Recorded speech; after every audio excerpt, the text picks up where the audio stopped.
Hi guys, and welcome to lesson 2 in module 2. We're going to be talking all about the direct to offer strategy. Now, the direct to offer strategy is one of the 3 core strategies that we use all the time as a Facebook ads agency that I'm going to be covering in this Facebook Ads Insiders course. As I've already mentioned in previous modules, there is other stuff, more advanced strategies and techniques that we're going to get into, and I cover those in the advanced strategies modules and things like that. But this is the core stuff here that we use all the time. This stuff should be your bread and butter when it comes to Facebook advertising strategy, Facebook advertising sales funnels. So in this lesson, we're going to cover the direct to offer strategy. Now, direct to offer is as simple as it sounds. And I'm often a big fan of simplifying Facebook advertising processes because I think so many people way overcomplicate it and get worse results because of that. Direct to offer, as I said, is exactly what it sounds. I'll show you what I mean by that now. So let's take a look at a couple of examples. Here we've got an ad from Not on the High Street. They are advertising a necklace. You click on that ad, you go straight through to the landing page, the sales page on their website for that particular necklace. Could not be more straightforward. You are advertising your product or service. Someone clicks on an ad, they come through to a page on your website all about that product or service. They can either buy, sign up for your, become a lead and sign up for your service, all that sort of stuff. Very, very straightforward. So that's a sort of a product example. Here's a service-based example. So we've got an interior design company on the left-hand side advertising their services. You click on that ad, you come through to a page on their website all about their interior design services where you can book a free consultation and progress the conversation and all that sort of stuff. So really could not be more straightforward. Direct to offer is something that is not used anywhere near enough, and there are times where basically it's the only option you want to use, depending on the product or services you advertise. I'm going to get more into that in a minute. In fact, I'm going to get more into that right now. So when should you be using direct to offer? I really think it's very important that if you have a product or service and you're offering a product or service that costs less than $100, roughly, you have to at least try direct to offer. It is so important that you try direct to offer, and I would be shocked if direct to offer is not the strategy you're using long term. Now, there's still tons you can do within that to gain a competitive advantage, and we're going to be covering that in later modules, but it's super important. You cannot use a 9-step sales funnel if you offer a product that costs $40. You just can't. And I'll explain more about that in a minute. You can always use direct to offer if you've got a really low barrier to entry start point for your clients or customers and you're a service provider. So I gave the example of an interior designer with a free consultation. You can use direct to offer for free consultations, free quotes, free surveys. If you're going to come around and survey someone's roof and you're a roofer, or you offer bookkeeping services and you're going to, okay, well, I'll take a look at your transaction volume and we'll come up with a quote for you. All that sort of stuff. It's very easy for people to say yes to. Free consultations, free quotes, free surveys. Direct to offer is great to try. And of course, if you offer like a free trial, if you've got a software or an app, you can get someone to sign up for like a digital option. If it's free, if it's low barrier to entry, go for it. Very straightforward. And that's the key with direct to offer. You couldn't directly advertise, like go ahead and sign up and pay a deposit on a $20,000 service, but you can offer a free consultation to talk about whether or not you'd be interested in that $20,000 service, because it's not a big commitment at that point. People don't need to know your business, don't need to have a prior relationship with you. They can go, okay, yeah, let's check them out. Let's book that free call, that free quote. Or, yeah, that product's only $30. It looks like it's the sort of thing that I need. I like the design. Let's go ahead and order it. You don't need to sort of confer with a partner or think about it. The higher value stuff often requires much more of an involved process, and we're going to get into that in later strategies. Okay, now I know a lot of you will be seeing that going, what? This goes against everything I've been told. You can't directly advertise on Facebook and Instagram. You have to go through multi-step sales funnels. You have to warm people up first and then retarget the warm people. You need top of funnel, middle of funnel, bottom of funnel campaigns. No, it's not true. That used to be true. But the time when that was true on Facebook and Instagram is many years ago. I mean, we're talking perhaps 2013, 8+ years ago now. So it's when ads were first introduced to Facebook and Instagram, users were not really sure. They were quite confused by them. They didn't really trust them. So you needed to do that work. You needed to warm up your target market in order to get them to the point where they were willing to do business with you. That is not the case anymore. Users are very much used to seeing ads on Facebook and Instagram all the time.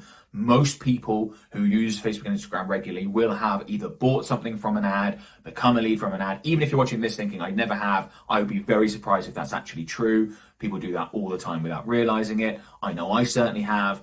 They're much more used to it. They're much more used to, well, not only interacting through Facebook and Instagram advertisers, but also purchasing online and just doing business online. You know, you fast forward from 2013 to now, okay, there's a lot more people interacting a lot more online for everyday purchases, service inquiries, all that sort of stuff. It's easy to forget that for us who are in this space, who are probably already doing a lot of that in 2013. But things have moved on a lot more for a lot of people since then, okay? So if you think I have to have top of funnel, middle of funnel, bottom of funnel, absolutely not. And again, I say this as someone who owns a Facebook ads agency. We've got hundreds of campaigns running right now for clients. A lot of them will be direct to offer. And for a lot of our clients, direct to offer will be the best strategy. So I'm going to run through some maths for you. This is just to demonstrate what it is I'm talking about, because I really think it's very important that you believe me when it comes to direct to offer being a great option if you have low value products and services, because I think I see so many new, particularly Facebook advertisers, or, you know, even just people who haven't been advertising on the platform for that long.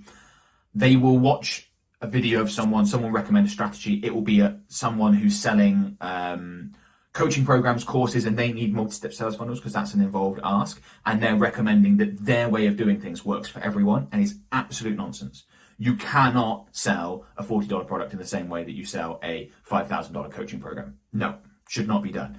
And I know that because I'm a Facebook ads agency owner, and we have, as I said, hundreds of campaigns running for clients right now in all sorts of different types of businesses. So this is very much based on reality. And I'm going to quickly run through this. If you don't understand the numbers and you don't really follow through with this, that's absolutely fine. Just basically trust me. For those of you that are interested to see the numbers, I think this would be really interesting. So I'm going to go through a couple of examples here. So the example, let's say the objective here is 8 sales of a $40 product. That's what we're trying to do. I mean, I know that's obviously not a massive objective. You might be wanting to do that in a day or an hour or whatever, but just to go through this process. What we're going to look at is the math when it comes to, oh, I've skipped ahead by accident, when it comes to direct to offer versus an opt-in first. So direct to offer is you just advertise the product. Someone sees an ad for that product, they click on the ad, they go through to the product page on your website, they buy. Opt-in first would be where they see an ad for your product. They see an ad for like a lead magnet, a free download, a giveaway of some sort. They click on that, they go ahead and download whatever it is. They then get retargeted to purchase the product.